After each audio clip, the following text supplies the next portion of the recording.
London থেকে বাংলাদেশের মানুষের কাছে আসবে এমন এক নেতা যার মাধ্যমে চাঁদাবাজি শেষ হবে, দুর্নীতি শেষ হবে, সন্ত্রাস শেষ হবে। কারণ গত 15 বছরে আমার বিএনপির ভাই বোনেরা নির্যাতিত হয়েছিল, নয়াপল্টনের অলিগলিতে তাদের রক্তস্রাব হয়েছিল। এই দুধকুলা মাঠে শেখ হাসিনাকে ফালানোর জন্য তারা একত্রিত হয়েছিল, কিন্তু সিনিয়র নেতৃবৃন্দের নেগোসিয়েশনের কারণে অসংখ্য বিএনপির ভাই এবং বোনেরা জীবনের যে আশা নিয়ে এসেছিল শেখ হাসিনাকে অভ্যুত্থানের মধ্যে ফেলাবে, সেটা করতে তারা পারে নাই। কারণ তাদের নেতারা গুলশানে গিয়ে বিভিন্ন জনের সাথে রফাদফা করেছিল।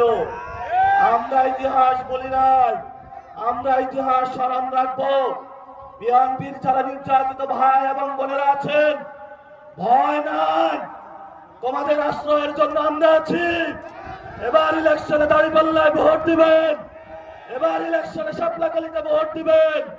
চাঁদাবাজি থেকে মুক্তি পাবেন, দখলদারি থেকে মুক্তি পাবেন, সন্ত্রাস থেকে মুক্তি পাবেন।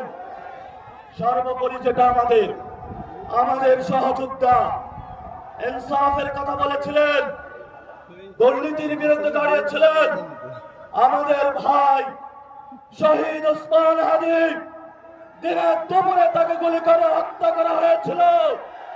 এই ইন্টারিম গভর্নমেন্ট মুসাফিরের খুনি শুটারদেরকে বের করতে পারে, কিন্তু আমার ওসমান হাদির এই পর্যন্ত কারা খুন করেছিল, বিচার ব্যবস্থা কি হবে, বাংলাদেশের মানুষের সামনে এখন স্পষ্ট রূপরেখা দেয়নি। আমরা মনে করি এদের রাষ্ট্রের গভীর ষড়যন্ত্র রয়েছে। আমরা অপেক্ষা করছি, আমরা আগামী 12 তারিখে গণভোটে হাঁকে জয়যুক্ত করে, দাঁড়িপাল্লাকে জয়যুক্ত করে, শাপলাকলিকে জয়যুক্ত করে, ঘড়ি মার্কাকে জয়যুক্ত করে, ছাতা মার্কাকে জয়যুক্ত করে আমার ভাই ওসমান হাদির প্রতিশোধ নিব এবং ইনসাফের রাজত্ব কায়েম করবো ইনশাআল্লাহ। প্রিয় ভাইরা, শেষ কথা, জীবন রিস্ক নিয়ে দাঁড়িয়েছি চাঁদাবাজদের বিরুদ্ধে। শুনেছি আব্দুল মান্নান ভাই বলেছেন এখানেও নাকি চাঁদাবাজি হয়, এখানেও নাকি জমিদার আছে, এখানেও নাকি সন্ত্রাস আছে, দুর্নীতি আছে।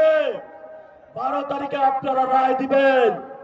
যেই সব জমিদারেরা এখানে কথা বলে, এইখানে ছিলেন খোকা সাহেব, মাঠের মধ্যে কপালে তার রক্ত দেখেছিলাম।